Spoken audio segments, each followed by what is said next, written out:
langsung dimulai saja ya, Mas Alfian dan kawan-kawan. Suara saya terdengar ya?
Bismillah.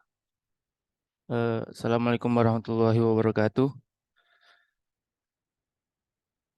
Apakah suara saya terdengar, teman-teman? Kedengar. Oke. Bismillah.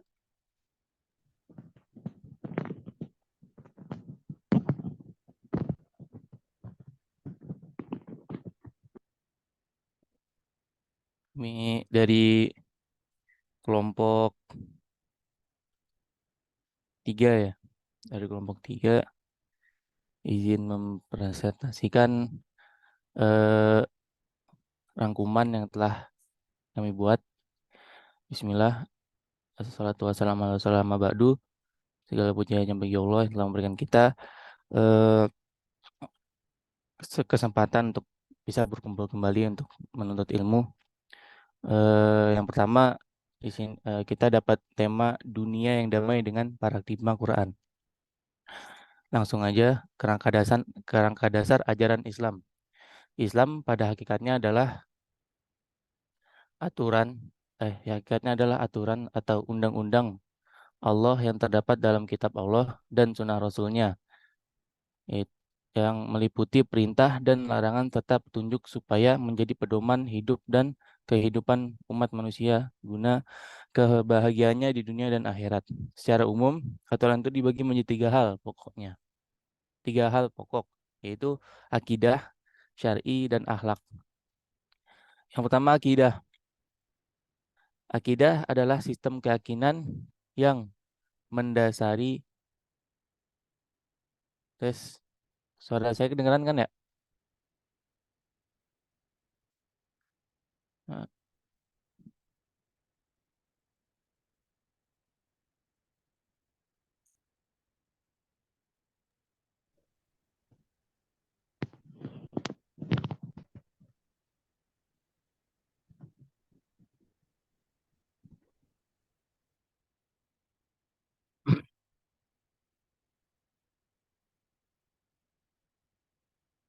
Oke, akidah adalah sistem keyakinan yang mendasari seluruh aktivitas Muslim. Ajaran Islam berisikan tentang apa saja yang mesti dipercayai, diyakini, dan diimani oleh setiap Muslim. Karena agama Islam bersumber kepada kepercayaan dan keimanan kepada Allah Subhanahu wa Ta'ala, maka akidah merupakan sistem kepercayaan yang mengikat manusia kepada Islam. Seorang manusia disebut Muslim jika dengan penuh kesadaran dan ketulusan bersedia terikat dengan sistem kepercayaan Islam. Karena itu, akidah merupakan ikatan dan simpul dasar dalam Islam yang pertama dan utama. Akidah dibangun atas 6 dasar keimanan yang lazim disebut rukun iman. Rukun iman meliputi iman kepada Allah Subhanahu wa Ta'ala, beriman kepada para malaikat, kitab-kitab, para rasul, hari kiamat, dan kodok dan kodar.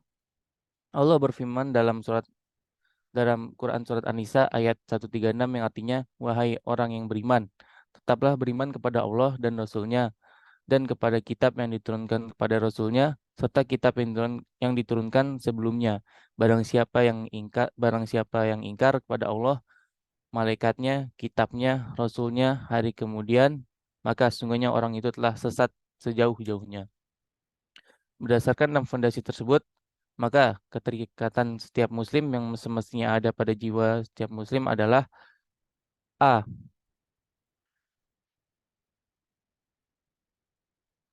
Meyakini bahwa Islam adalah agama yang terakhir, mengandung syariat yang menyempurnakan syariat-syariat yang diturunkan Allah sebelumnya. B. Meyakini bahwa Islam adalah satu-satunya agama yang benar di sisi Allah. Islam datang dengan membawa kebenaran yang bersifat absolut guna menjadi pedoman hidup dan kehidupan manusia selaras dengan fitrahnya. Yang C, meyakini bahwa Islam adalah agama yang universal serta berlaku untuk semua manusia dalam segala lapisan masyarakat dan sesuai dengan tuntutan budaya manusia. Selanjutnya, pokok selanjutnya yang itu syariah. Komponen Islam yang kedua adalah syariah yang berisi peraturan dan perundang-undangan yang mengatur aktivitas yang seharusnya dikerjakan manusia. Syariat adalah sistem nilai yang merupakan inti ajaran Islam. Syariat atau sistem nilai Islam yang diciptakan oleh Allah sendiri. Dalam kaitan ini Allah disebut syari atau pencipta hukum. Syari atau pencipta hukum. Sistem nilai Islam secara umum meliputi dua bidang. Pertama, syariat yang mengatur hubungan manusia secara vertikal dengan Allah, yaitu ibadah atau bisa disebut ibadah mahdah, khusus disebut ibadah mahdah karena sifatnya yang khusus dan sudah ditentukan secara pasti oleh Allah dan dicontohkan secara rinci oleh Rasul. Dalam konteks ini, syariat berisikan ketentuan tentang tata cara peribadatan manusia kepada Allah seperti kewajiban sholat, puasa, zakat, dan haji. Syariat yang kedua adalah syariat yang mengatur hubungan manusia secara horizontal dengan sesama dan makhluk lainnya, yaitu eh, kita sebut muamalah. Muamalah meliputi ketentuan perundang-undangan yang mengatur segala aktivitas hidup manusia dalam pergaulan dengan sesama sesamanya dan alam sekitarnya.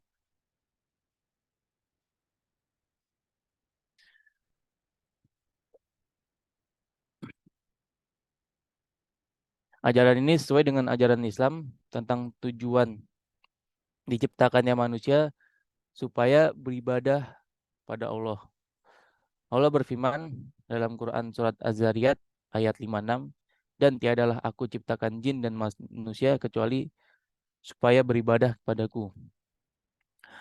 Hubungan horizontal ini disebut pula dengan ibadah gairu mahdah, umum karena sifatnya umum, di mana Allah atau Rasulnya eh, tidak memerinci macam dan jenis perilakunya, tetapi hanya memberikan prinsip dasarnya saja. Lanjut ke pokok selanjutnya yaitu akhlak. Akhlak yang ketiga adalah akhlak. Akhlak merupakan komponen dasar Islam yang ketiga, yang berisi ajaran tentang perilaku atau sopan santun. Akhlak maupun syariah pada dasarnya membahas perilaku manusia, tapi yang berbeda di antaranya adalah objek materinya. Syariah melihat perbuatan manusia dari segi hukum yaitu wajib, sunnah, mubah, makruh, dan haram. Sedangkan akhlak melihat perbuatan manusia dari segi nilai etika, yaitu perbuatan baik ataupun buruk. Selanjutnya eh, kita akan bahas keterkaitan antara akidah, syariat, dan akhlak. Akidah, syariat, dan akhlak pada dasarnya merupakan satu kesatuan dalam ajaran Islam. Ketiga unsur tersebut dapat dibedakan tapi tidak bisa dipisahkan. Akidah sebagai sistem kepercayaan yang bermuatan elemen-elemen dasar keyakinan, menggambarkan sumber dan hakikat keberadaan agama. Sementara syariat sebagai sistem nilai berisi peraturan yang menggambarkan fungsi agama, sedangkan akhlak sebagai sistem etika yang menggambarkan arah dan tujuan yang hendak dicapai agama. Oleh karena itu, tiga komponen tersebut seyogyanya terintegrasi dalam diri seorang muslim. Integrasi ketiga komponen tersebut dalam ajaran Islam ibarat sebuah pohon. Akarnya akidah, sementara batang, dahan, dan daunnya adalah syariat, sedangkan buahnya adalah akidah. Mungkin yang dimaksud di sini sedangkan buahnya adalah akhlak. Ya. Eh, ya, Muslim yang baik adalah orang yang memiliki akidah yang lurus dan kuat, yang mendorongnya untuk melaksanakan syariat yang hanya ditunjukkan kepada Allah sehingga tergambar akhlak yang terpuji. Atas dasar hubungan itu, ah, maka satu, seorang yang melakukan suatu perbuatan baik tetapi tidak dilandasi oleh akidah, maka orang itu termasuk dalam kategori kafir. Yang kedua, seseorang yang mengaku berakidah tetapi tidak mau melaksanakan syariah, maka orang itu disebut fasik. Seseorang yang mengaku berakidah dan melaksanakan syariah tetapi dengan landasan akidah yang tidak lurus, maka orang itu disebut munafik. Unsur-unsur ajaran Islam. Islam adalah agama yang mengimani satu Tuhan, yaitu Allah. Ditinjau dari ajarannya, Islam mengatur berbagai aspek kehidupan pada manusia yang meliputi satu, hubungan manusia dengan Allah, hablum minallah, sesuai firman yang berbunyi, dan aku tidak menciptakan jin dan manusia, melainkan supaya mereka menyembahku.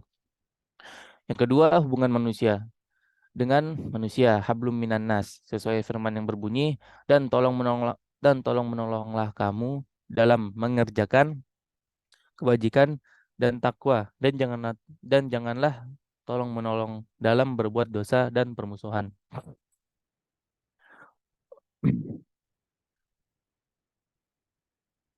Hubungan manusia, yang ketiga adalah hubungan manusia dengan makhluk lainnya atau lingkungan. Sesuai firman yang berbunyi, Dia telah menciptakan kamu dari bumi, yaitu tanah, dan menjadikan kamu pemakmuran. Vere Michaels Dean dalam bukunya The Nature of the Non-Western World sebagaimana dikutip Humaydi Tata Pangarsa bahwa Islam meliputi 4 unsur, yaitu pertama Islam is religion, yang kedua Islam is political system, yang ketiga Islam is way of life, yang keempat Islam is interpretation of history. Lihat secara parsial, maka Islam dapat dibedakan kepada eh, agama Islam dapat dibedakan kepada iklimiyah al-Islam, itu adanya ajaran-ajaran Islam yang berbeda dalam satu iklam atau wilayah dengan wilayah lainnya sebagai akibat perbedaan situasi dan kondisi. Yang kedua, al-qawaid al-hikmah, ajaran Islam yang memiliki konteks keberlakuan akidah secara mendunia sepanjang masa. Selanjutnya, kita masuk ke bab kedudukan akidah dalam Islam. Pengertian akidah. Akidah secara bahasa berasal dari kata aqoda yang berarti ikatan. Secara istilah adalah keyakinan hati atau sesuatu. Kata akidah tersebut dapat digunakan untuk ajaran yang terdapat dalam Islam dan dapat pula digunakan untuk ajaran lain di luar Islam. Sehingga ada istilah akidah Islam, akidah Nasrani. Ada akidah yang benar atau lurus dan ada akidah yang sesat atau menyimpang. Dalam ajaran Islam, akidah Islam atau al-akidah al-Islamiyah merupakan keyakinan atas sesuatu yang terdapat dalam apa yang disebut dengan rukun iman, yaitu keyakinan kepada Allah, malaikatnya, kitab-kitabnya, rasul-rasulnya, hari akhir serta takdir baik dan buruk. Hal ini didasarkan kepada hadis sahih yang diriwayatkan oleh Imam Muslim dari sahabat Umar bin Khattab radhiyallahu an yang dikenal dengan hadis Jibril. Kedudukan akidah dalam Islam, eh, kedudukan akidah dalam Islam. Ya, dalam ajaran Islam, akidah memiliki kedudukan yang sangat penting. Ibarat suatu bangunan, akidah adalah pondasinya. Sedangkan ajaran Islam yang lain seperti ibadah dan akhlak adalah suatu yang dibangun di atasnya. Rumah yang dibangun tanpa pondasi adalah suatu bangunan yang sangat rapuh. Tidak usah ada gempa bumi atau badai, bahkan untuk sekedar menahan atau menanggung beban atap saja, bangunan tersebut akan runtuh dan hancur berantakan. Maka, akidah yang benar merupakan landasan atau asas bagi tegak agama atau din dan diterimanya suatu amal. Allah Subhanahu wa taala berfirman, "Faman kana yarju liqa'a rabbih falyamal 'amalan shalihan wala yusyriku bi ibadati rabbih ahada." Artinya, barang siapa yang mengharapkan berjumpaan dengan Tuhannya di akhirat, maka hendaklah ia beramal solih dan tidak menyekutukan seorang pun dalam beribadah kepada Tuhannya. Allah Subhanahu wa taala juga berfirman, "Walaqad uhiya ilaika wa ilal ladzina min qablika la in asyrakta la yahbatanna 'amaluka wa la takunanna minal khasirin." Artinya, dan sungguh telah diwahyukan kepadamu dan kepada nabi-nabi sebelumnya bahwa jika engkau betul-betul melakukan kesyirikan, maka sungguh amalmu akan hancur dan kamu benar-benar akan termasuk orang-orang yang merugi.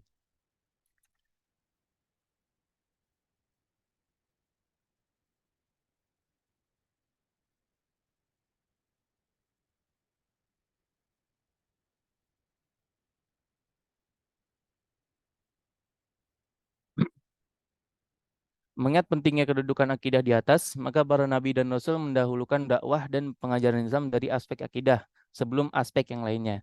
Rasul Shallallahu Alaihi Wasallam berdakwah dan mengajarkan Islam pertama kali di kota Makkah dengan menanamkan nilai-nilai akidah dan keimanan. Dalam rentang waktu yang cukup panjang, yaitu selama kurang lebih 13 tahun, dalam rentang waktu tersebut, kaum muslimin yang merupakan minoritas di Makkah mendapatkan ujian keimanan yang sangat berat. Ujian berat itu kemudian terbukti menjadikan keimanan mereka sangat kuat sehingga menjadi basis atau landasan yang kokoh bagi perjalanan perjuangan Islam selanjutnya. Sedangkan pengajaran dan penegakan hukum-hukum syariat dilakukan di Madinah dalam rentang waktu yang lebih singkat, yaitu kurang lebih selama 10 tahun. Hal ini menjadi pelajaran bagi kita mengenai betapa pentingnya teramat pokoknya akidah dan keimanan dalam ajaran Islam. Selanjutnya, sumber metode dan cara pengambilan akidah Islam. Pertama, sumber-sumber akidah Islam. Akidah Islam adalah sesuatu yang bersifat taufiqi. Artinya suatu ajaran yang hanya dapat ditetapkan dengan adanya dalil dari Allah dan Rasul-Nya. Maka sumber ajaran akidah Islam adalah terbatas pada Al-Quran dan As-Sunnah saja. Karena tidak ada yang lebih tahu tentang Allah kecuali Allah itu sendiri, dan tidak ada yang lebih tahu tentang Allah setelah Allah sendiri kecuali Rasulullah SAW. Generasi para sahabat adalah generasi yang dinyatakan oleh Rasulullah sebagai generasi terbaik kaum muslimin. Kebaikan mereka terletak pada pemahaman dan sekaligus pengamalan atas ajaran-ajaran Islam secara benar dan kafah. Hal ini tidak mengherankan karena mereka adalah generasi awal yang menyaksikan langsung turunnya wahyu dan mereka mendapatkan pengajaran dan pendidikan langsung dari Rasulullah Shallallahu Alaihi Wasallam. Setelah generasi sahabat, kualifikasi atau derajat kebaikan itu diikuti secara beruntun oleh generasi berikutnya dari kalangan tabi'in dan selanjutnya diikuti oleh generasi tabi'ut tabi'in. Tiga generasi inilah yang secara umum disebut sebagai generasi salaf. Rasulullah bersabda tentang mereka, khairun nasi qarni, tsummal ladzina yalunahum, tsummal ladzina yalunahum. Eh, Sebaik-baik manusia adalah generasi pada masaku, lalu generasi berikutnya, hadis riwayat Bukhari dan Muslim. Generasi salaf yang solih atau disebut as-salafus solih mengambil pemahaman akidah dari Al-Quran dan Sunnah dengan metode mengimani atau meyakini semua yang diinformasikan atau ditunjukkan oleh kedua sumber tersebut, dan apa saja yang tidak terdapat yang tidak dan apa saja yang tidak terdapat dalam kedua sumber itu. Mereka meniadakan dan menolaknya. Mereka mencukupkan diri dengan kedua sumber tersebut dalam menetapkan atau meniadakan suatu pemahaman yang menjadi dasar akidah atau keyakinan. Dengan metode di atas, maka para sahabat dan generasi berikutnya yang mengikuti mereka dengan baik atau ihsan, mereka berakidah dengan akidah yang sama. Seperti ini pula keadaan yang terjadi jika kalangan para imam mazhab yang empat, yaitu Imam Abu Hanifah, Imam Malik, Imam Syafi'i, dan Imam Ahmad. Karena itulah maka mereka dipersaksikan oleh Rasulullah SAW sebagai golongan yang selamat. Sebagaimana sabda beliau, qala ma ana alaihi wa ashabi. Artinya mereka golongan yang selamat adalah orang-orang yang berada di atas suatu prinsip seperti halnya saya dan para sahabat saya telah berjalan di atasnya. Sekian, terima kasih dari kami kelompok 3 terdiri dari Muhammad M. Alfiansyah, Syafira Salsadiasa, Khalid Musdar yaitu saya sendiri, dan Dimas Kusumarian. Mengucapkan mohon maaf jika ada kesalahan. Jika ada kesalahan itu maka dari kami, dan jika ada kebaikan maka itu datangnya dari Allah Subhanahu wa taala. Saya cukupkan. Assalamualaikum warahmatullahi wabarakatuh.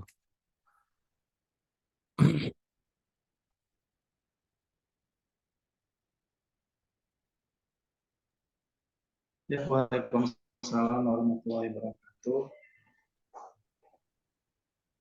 Terima kasih Mas Khalid, Mas Musdar ya. Ini kelompok 3, Mas Khalid aja ini yang presentasi, yang lainnya bagaimana? Yang lainnya lagi ini Pak, ada yang lagi ada shift jaga. kerja, sama satu lagi ada yang lagi di luar. Hmm.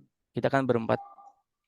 Satu lagi dia yang buat. Jadi bagi-bagi tugasnya yang presentasi, Pak. Oh. Pantesan ini dari tadi kok saya dengar nih Mas Khalid semua ini yang buat.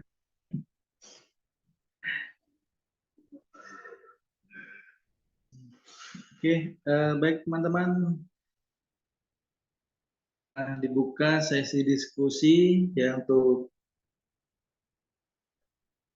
makalah hari ini. Ya, ini juga saya baru sampai kampus ini.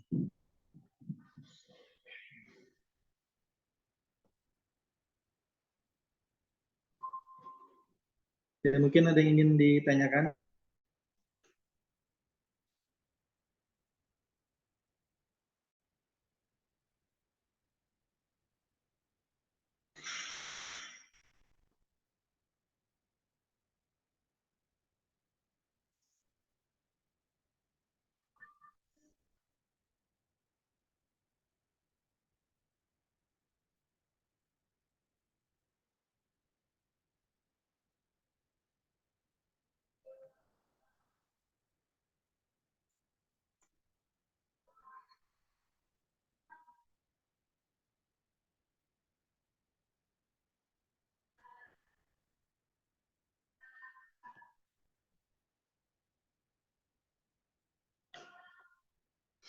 Bagaimana Mas Kanal, Mas Wildan, Mbak Saidah?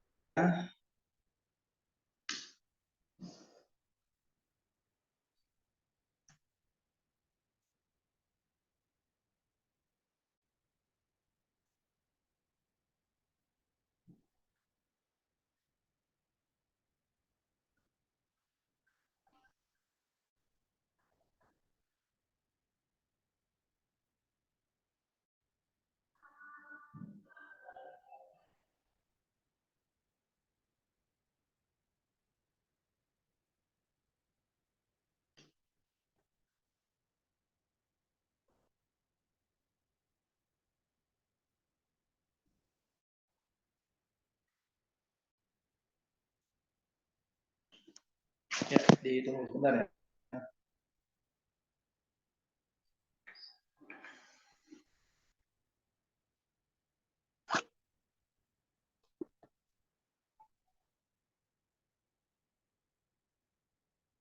Ya, ini saya connecting ke laptop dulu.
Oke, baik teman-teman, suara saya terdengar ya? Bagaimana? Terdengar suara saya? Sekarang, Pak.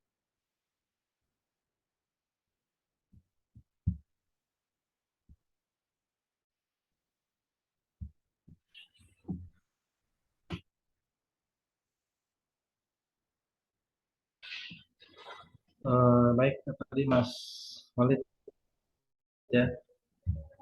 Ini mungkin teman-teman ada yang ingin ditanyakan untuk materi kita.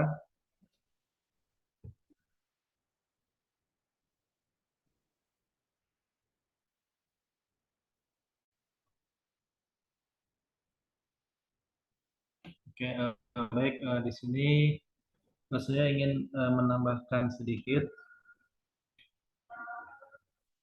tentang apa yang dimaksud ya, apa yang dimaksud dengan paradigma.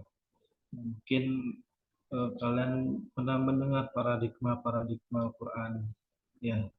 Kemudian apa juga yang dimaksud dengan paradigma Quran, ya. Apa yang dimaksud dengan paradigma, apa yang dimaksud dengan paradigma Quran. Kemudian juga mengapa ya, paradigma ini, ya, mengapa Al-Quran dijadikan paradigma untuk menghadapi dari bermacam-macam persoalan. Ya, kita ketahui bahwa paradigma ini dari bahasa Yunani itu ada para ya dan digma. Ya. Jadi para ini mengandung arti di sebelah, ya, para di sebelah, kemudian eh, di sebelah, ya, para di sebelah, dan digma ini pandangan. Ya, jadi kalau kita gabung menjadi cara pandang kita, ya, cara berpikir. Ya, jadi paradigma ini adalah cara pandang kita, cara berpikir kita ke depan, ya, kemudian cara berpikir tentang suatu realitas, ya, yang bisa dipahami ya. Ini dari pengertian paradigma. Ya, kemudian mengapa Al-Quran ini dijadikan paradigma. Semua orang, ya, semua manusia, ya, menyatakan, ya, umat Muslim yang menyatakan eh, ada suatu keyakinan, ya, dalam hati orang-orang yang beriman. Ya, maka itu mengapa Al-Quran ini dijadikan paradigma. Ya, karena kita ini meyakini, ya, bahwa eh, dalam hati kita ini ada keyakinan, ya, maka itu kita menjadi orang beriman. Ya, Al-Quran sendiri menjadi suatu gagasan, ya, yang sempurna, yang mengenai kehidupan kita di bumi ini. Kemudian Al-Quran juga mengandung eh, yang bersifat metahistoris, ya, banyak eh, kisah-kisah di kehidupan, semuanya itu sudah ada di dalam Al-Quran sendiri. Di dalam struktur transendental, ya, Al-Quran itu adalah sebuah ide normatif dan filosofis yang dapat dirumuskan menjadi paradigma. Ya, jadi setelah Al-Quran dibaca, kemudian dihafal, tentu harus dibangun, ya, formula-formula lanjutan, ya, agar Al-Quran benar-benar membumi, ya, dalam kehidupan manusia. Ya, misalnya membangun paradigma Al-Quran, ya, dalam upaya, ya, di negara kita Indonesia yang membangun bangsa yang berkarakter. Ya, tadi sudah dijelaskan juga, ya, ada syariah, ya, kemudian ada akhlak yang terakhir. Ya, jadi membangun bangsa yang berakhlak.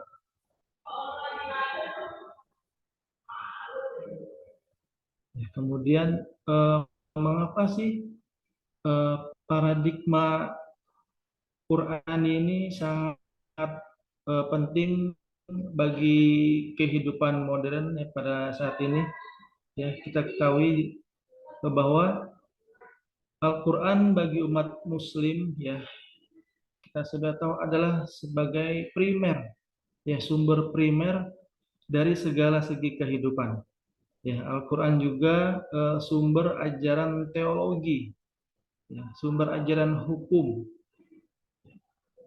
pemikiran, ya, kemudian pembaruan, ya, pendidikan, akhlak, kemudian dan aspek-aspek lainnya. Al-Quran juga di dalamnya terdapat banyak sekali sumber-sumber buruk, indah, jelek, wah, semuanya ada di Al-Quran di sana. Ya, jika mencari sumber lain, ya, dalam menentukan benar atau salah atau buruk, ya, maka seseorang dianggap tidak konsisten, ya, dalam berislam. Suatu sikap yang kita ambil, ya, yang dalam pandangan Al-Quran, yaitu itu semua tidak terpuji. Kemudian juga, untuk apa sih Al-Quran diturunkan? Ya, kemudian eh, apa tujuan Al-Quran diturunkan?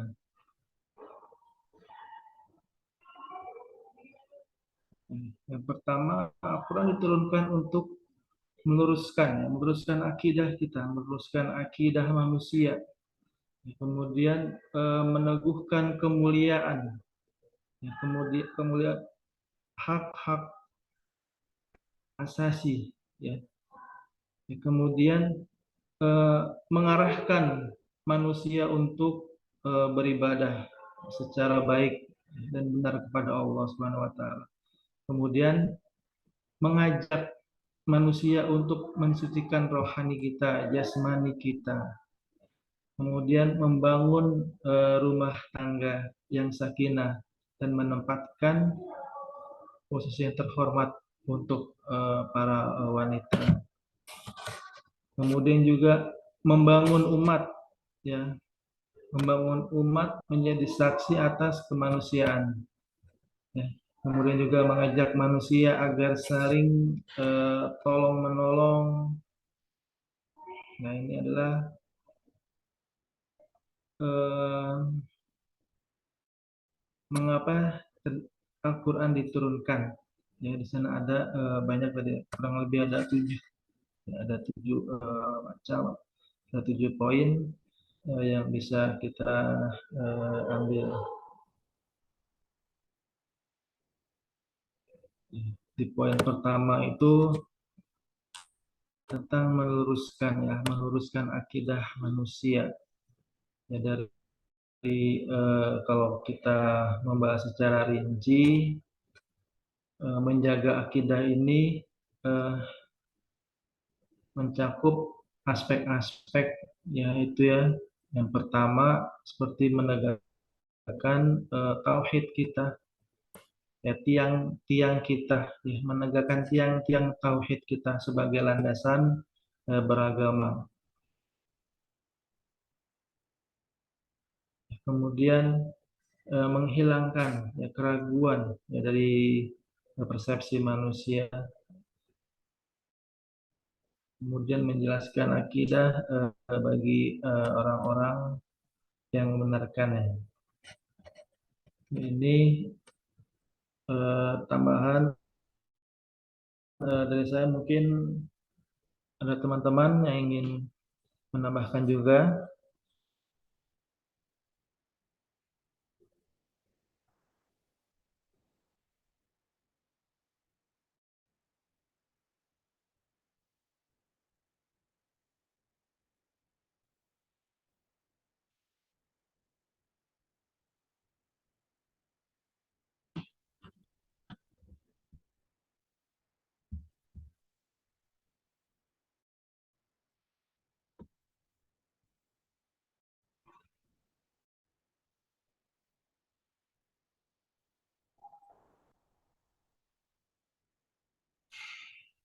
Bagaimana teman-teman?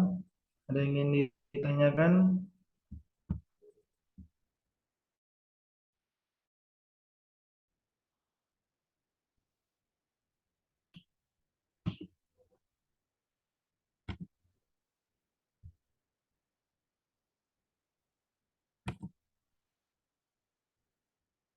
Bagaimana Mas Khalid?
Selanjutnya paradigma. Sekarang kita akan perkembangan ilmu dan teknologi, mengkaitkan paradigma ini di dalam, kita tahu tadi bahwa ya, cara pikir ya seseorang terhadap sesuatu yang nantinya dapat mempengaruhi kita dalam berpikir.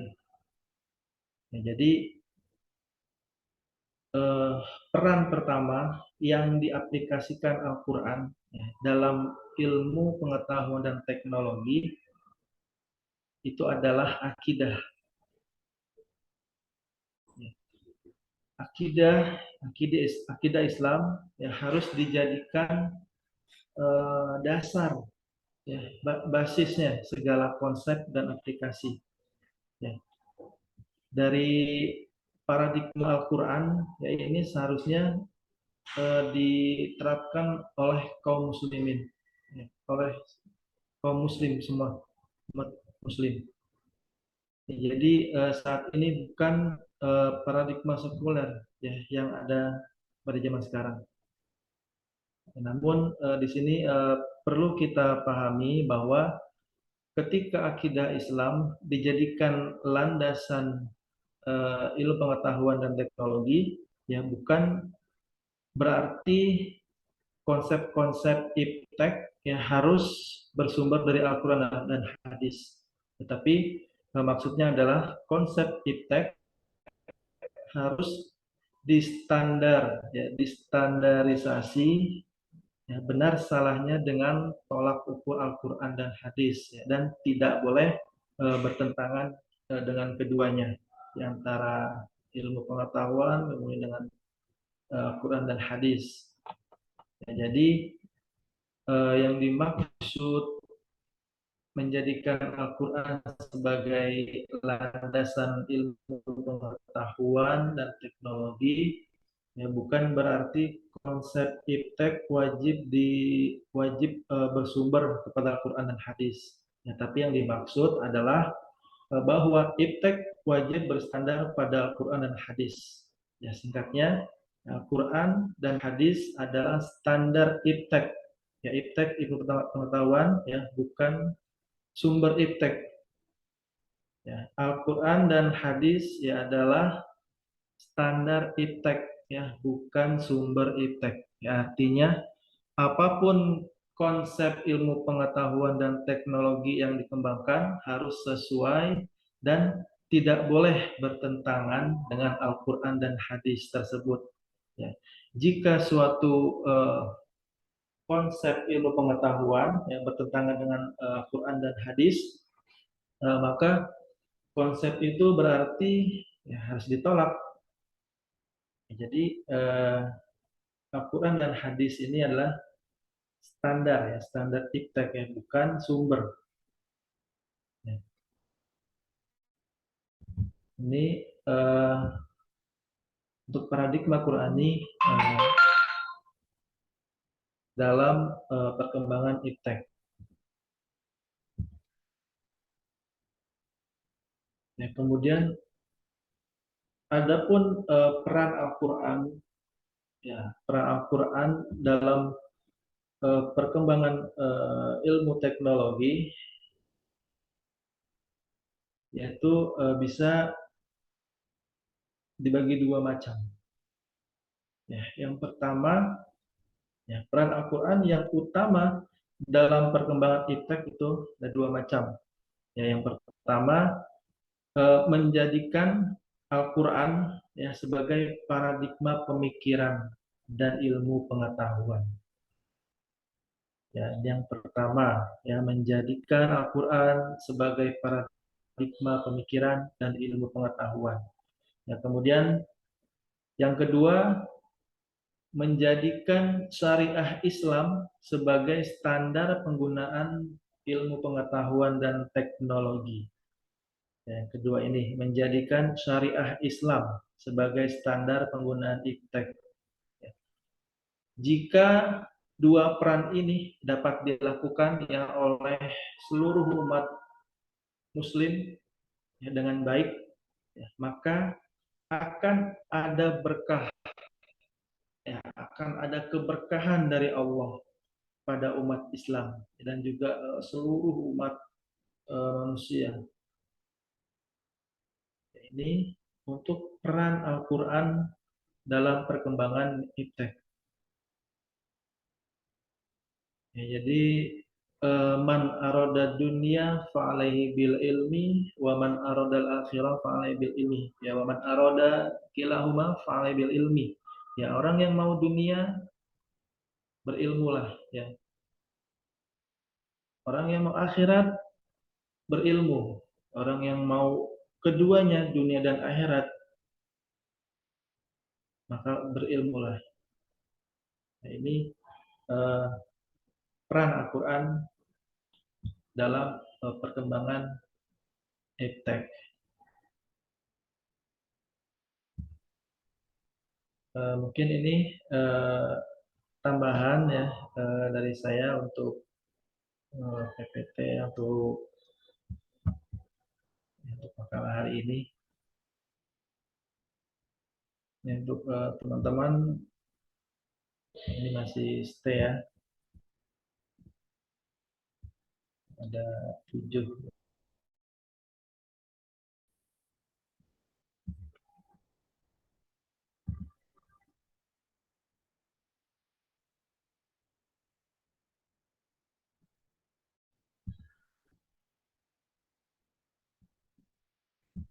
Ya, kalau kita membahas tentang paradigma peran Al-Quran dalam mengembangkan ilmu teknologi, ya ini sangat panjang sekali. Ya, nah, dari awal Al-Quran merupakan kitab suci ya, diturunkan Allah pada Nabi Muhammad melalui malaikat Jibril sebagai pedoman dan pegangan hidup manusia. Kemudian juga di Al-Quran banyak surat-surat yang terkandung ya, ajaran-ajaran yang merujuk pada kata ilmu, ya. Kemudian objek tentang kajian-kajian ilmu, kemudian proses cara mencari ilmu, ya, ataupun bagaimana cara pemanfaatan kita dalam menyampaikan ilmu, ya. Kemudian banyak sekali pengembangan ilmu di dalam Al-Quran ini. Ini kalau kita bahas panjang.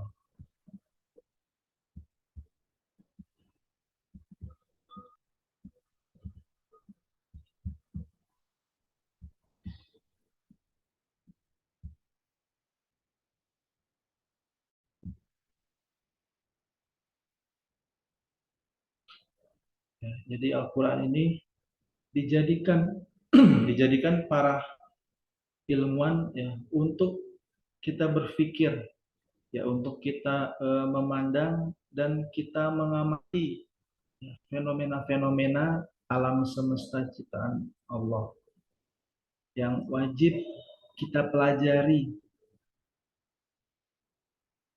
kita teliti, kita telaah, dan kita kembangkan. Yang mungkin teman-teman juga tahu, eh, ya, seperti di surat Al-Alaq ya, ayat 1 sampai 5, Iqra ya bismi rabbikal ladzi khalaq, ya, khalaqal insana min 'alaq, Iqra wa rabbukal akram. Ya, bacalah ya dengan menyebut nama Tuhanmu. Khalaqal insan, menciptakan manusia, min 'alaq, dari segumpal darah, ya, Iqra wa rabbukal akram, ya, Tuhanmu yang maha pemurah, ya. Kemudian yang mengajarkan manusia dengan perantara eh, kalam, ucapan, ya, dia mengajarkan kepada manusia apa yang tidak dia ketahui, malam ya'lam, ya. Banyak yang harus kita teliti, kita telaah di Al-Quran.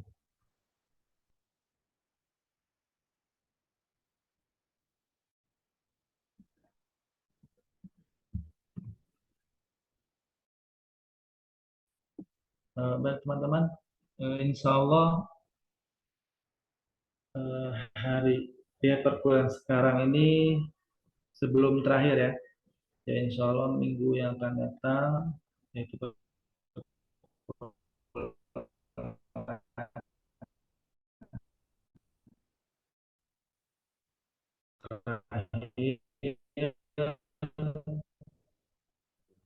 kemudian akhir Februari, akhir Januari ya itu sudah puas. Jadi dipersiapkan ya, ya insya Allah minggu depan pertemuan yang terakhir ya disiapkan ya untuk kelompok 4 ya, Salsa ya dan kawan-kawan ya disiapkan. Mungkin teman-teman ada yang ingin ditanyakan untuk perkuliahan hari ini?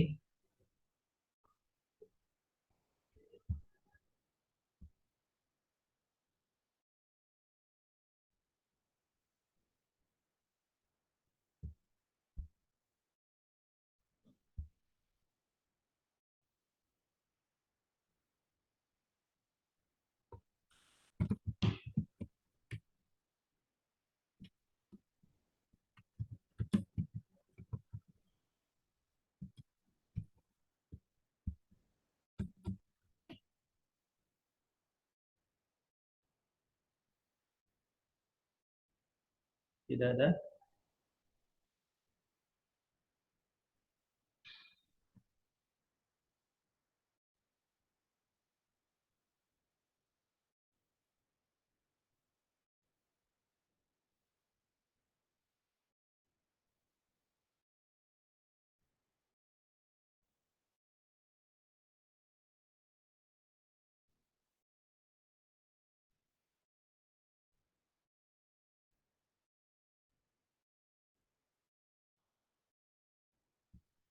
Oke.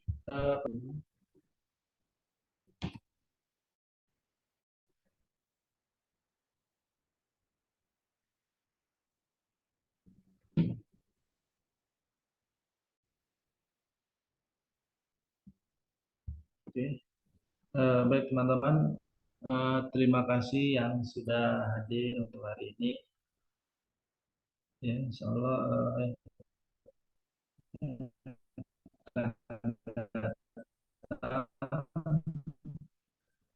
pertemuan terakhir materi nanti akan saya upload di e-learning.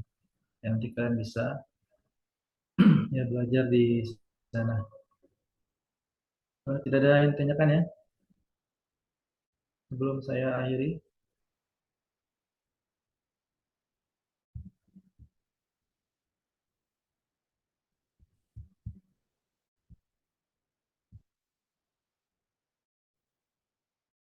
Oke, ya maaf teman-teman tadi telat. Baik teman-teman, ya alhamdulillah. Marilah kita tutup perkuliahan hari ini dengan baca Alhamdulillah. Alhamdulillahirrahmanirrahim. Saya akhiri. Assalamualaikum warahmatullahi wabarakatuh. Waalaikumsalam. Ya, baik, terima kasih semuanya.